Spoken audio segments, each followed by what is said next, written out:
PSG versus Tottenham Super Cup final. Can Tottenham win 2 trophies in the space of 3 months? Well, 3 really, if you include that one against Arsenal, but 2 kind of big trophies if you like. So stay tuned to the very end to get my thoughts, full preview in depth ahead of this game. We want to win a trophy. If you're new to the channel, please do like and subscribe. Before we get going, it's important to say that if the scores are level after normal time and the match should go straight to penalty shootout, no extra time will be played. Let's quickly run through and read out Tottenham's 22-man squad that has been going to be taken to the game on Wednesday to Udine in Italy. They're currently probably flying over by the time the video reaches you. But Tottenham announced it on the social media in the last couple of days. It had to be submitted though to UEFA last week. So 22-man squad as follows. Goalkeepers: Vicario, Kinski, Austin. Defenders: Porro, Spence, Romero, Van der Ven, Danso, Udogie, Davis. Midfielders: Paulinho, Basuma, Gray, Bentancur, Bergvall, Sarr.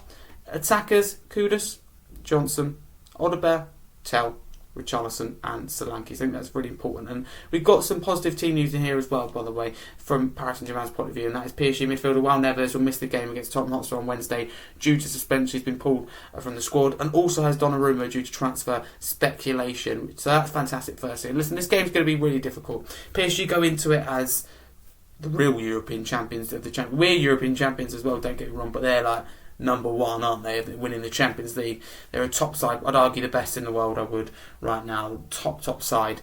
The only thing that gives me a little bit of hope, and they are crystal clear favourites, let's be clear about that, clear favourites.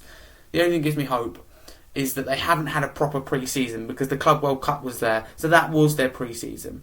So they aren't quite, I don't think, having watched PSG against Chelsea in that World Cup, Club World Cup final, which is a little while ago now, a few weeks, and just having spoke to a few PSG fans, it could be a situation where Tottenham are fitter than PSG, which gives me a little bit of hope. But PSG's quality is just, wow. Desiree Doucouré, Ousmane Dembele, the names speak for itself, right? We know what PSG are capable of. I think maybe we're a bit complacent against Chelsea after a long season, and Chelsea just caught them. So Chelsea proved to us there are vulnerabilities to be explored with PSG and that we can win.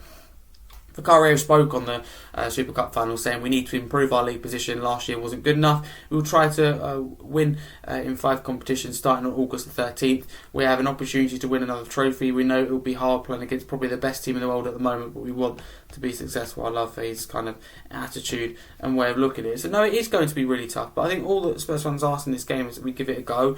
You know, it's 90 minutes, and that's what Frank's saying. You know, it's one game. We want to win the game between 2 good sides. I do think PSG are a lot better than us, and I do worry because we even struggled against Bayern's under 21s and some of them under 16s as well, so we did really struggle. However, I hope that we can give it a good go and give it a fight. Another trophy would be beautiful to join Crystal Palace for 2 trophies in 3 months. So on screen would be my lineup if I could choose. That's not my predicted lineup. That's not what we do here at the channel generally. We do preferable lineup. So easy, isn't it? If you predicted lineup, but preferable lineup is where I think it matters more as personal. So this is what I would do if I was in the shoes of Thomas Frank. So I put Vicario in goal. I see it's a tough choice to Vicario and Kinski. Vicario, I'd say, should and is the number 1. Backline: Porro right back, Spence left back. Udogie's in the squad, but I don't want to take any chances. Romero and Van der Ven as the centre backs. Midfield: I see Bergvall as a 6. I see Sarr as the 8, Bergvall as the 10, but I'd be happy for Sarr to be the 10, Bergvall to be the 8. One thing's for sure is I don't think Bentancur and Paulinho should play together. Really like them both, but they both do a very similar job. Both is credit to them both. They both do it in a class way, but they get each other's way. Odobert on the left, Richarlison down the middle, and Kudus on the right. I don't want to take the chance with Solanke. So that's what my team is, assuming we don't sign anyone else before then. We can submit even after we can change the squad, but it's got to be submitted in official writing by UEFA and be approved by them, so it's unlikely that squad will change. So that would be my team. What would yours be in the comments below? By all means as well, give a go at your predicted team. So from that, in terms of what I think will be actual team, I think probably either one or both of Udogie and Solanke will start. That's the only thing that I think will change, and I think Bentancur will start because Frank seems to really like him. I think it would be Bentancur, Bergvall and Paulinho. If I'm honest with you, I think Sarr might be on the bench for this one, if I had to predict the team anyway. Score prediction, I just think PSG are so good. It gives me hope they're missing a couple of key players in Donnarumma, the goalkeeper linked to Man United, but they've signed the Lille's goalkeeper. You know, and Lille's goalkeeper over in France is as good as Donnarumma. Donnarumma's a big part of PSG getting the Champions League, I think. And Neves as well, missing his big blow for PSG and a big boost for Tottenham, but they still have Vitinha and still got really class midfield. So the fact they may not be as fit, I still think it'd be fit, don't get me wrong, Phil, compared to us. I think Tottenham will just be in a better state. Haven't had a pre-season, players out. I think they'll win, but I think we make it tough for them. I'm going to go with 2-1 PSG, but I hope I'm wrong. I hope we can get the win done. But yeah, just a reminder, like I said at the start, just go straight to penalties if it's a draw after extra time, which is good. But I do think that Tottenham have been done, dirty here in a way.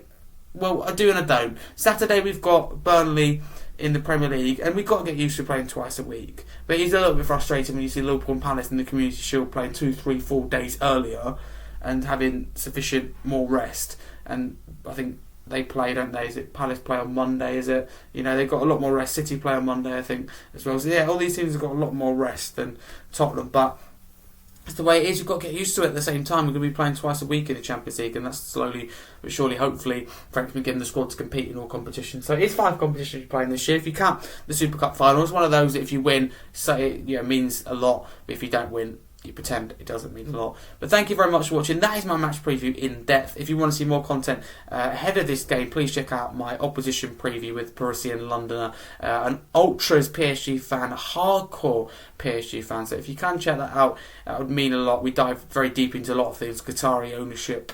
I asked the difficult questions, put him on the spot, as well as getting PSG's thoughts going into the season, as well as Tottenham as well, so providing both perspectives. A lot of content coming after the game as well. So as always at this channel, daily videos, podcasts and shorts. Never been as many content, so it couldn't be a better time to like and subscribe. That leaves me on a good note to say, come you Spurs, and thanks for watching.